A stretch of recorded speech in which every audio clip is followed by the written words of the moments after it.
Good morning, children. Today we are starting lesson 9 from your new James English Reader book of class 6. And the name of the lesson is "'Tis the Wind and Nothing More."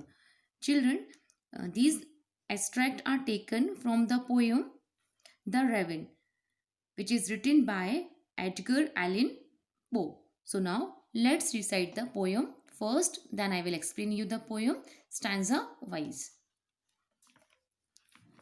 Once upon a midnight, dreary, while I pondered, weak and weary. Dreary means dismal, bleak, or boring. Pondered means to think deeply. Weak and weary. Weary means feeling or showing extreme tiredness. Over many quaint means attractive, unusual, or old fashioned, and curious volume of forgotten lore. Lore means folklore. While I nodded, nearly napping. Napping means sleep lightly or briefly, especially during the day. Suddenly there came a tapping, as of someone gently rapping. Rapping means the act or sound of a person. Rapping at my chamber door. "'Tis some visitor," I muttered, tapping at my chamber door. Only this and nothing more. So, children, the poem is the first person narration of a overwrought lover. Initially, the narrator mentions what he is doing, his location, and the time. In the first stanza, he describes that he is reading a book called Forgotten Lore. Suddenly, there is a tap. Tap means sound at his chamber door. He presumes it to be some visitor and nothing more. He thought that there would be some visitor and nothing more. Distinctly, I remember it was in a bleak December. Bleak means gloomy, and each separate dying ember. Ember means glowing piece of coal or wood of a dying flame. Wrote its ghost upon the floor. Eagerly I wished the morrow. Morrow means tomorrow. Vainly I had sought to borrow from my books surcease of sorrow. Surcease means end. Sorrow, sorrow for the lost Lenore, for the rare and radiant maiden whom the angels name Lenore, nameless here for evermore. So, children, in the second stanza, the poet describes that the time when the incident occurs. Words like dreary, bleak, and December imply the dark mood of the poem. The dying coal,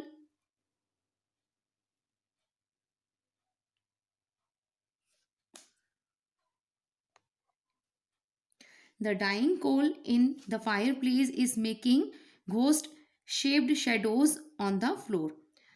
The narrator is reading a book to take his mind off the grief of losing his love, Lenore, his beloved, his wife named Lenore.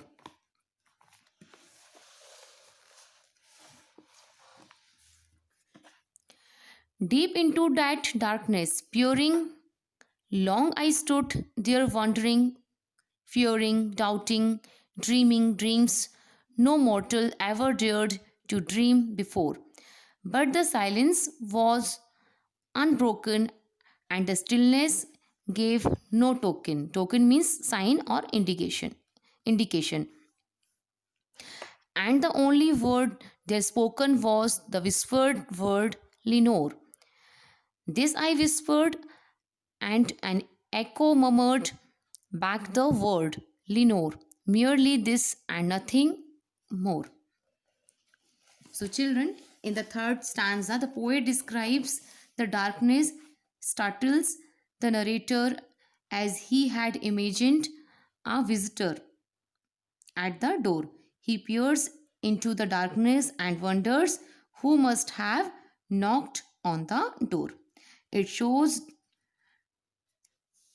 that the narrator is confused as he starts imagining things or dreaming horrible things as he stands at the door. Suddenly, he hears the name Lenore being whispered. It is an echo of the name that the narrator himself has muttered. The state of mind is clear that without Lenore, without his wife, the whole world is unbearable to him. Back into the chamber, turning, all my soul within me burning. Soon again I heard a tapping somewhat louder than before. Surely, said I, surely that is something at my window. Lattice.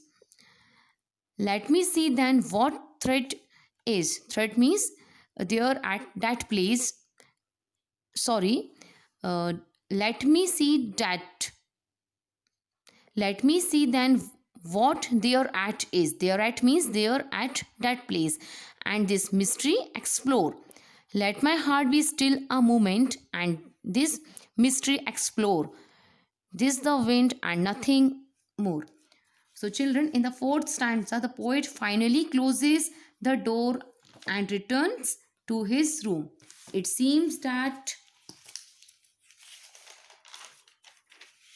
his thoughts are troubling him and making him uncomfortable.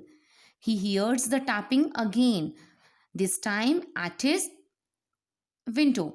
He tries to calm himself, saying that it is just the wind on the glass that is making the noise and nothing more. So, children, I hope that you all have understood the poem. So, you have to read the poem once again, and I will send you the summary along with notes. Thank you.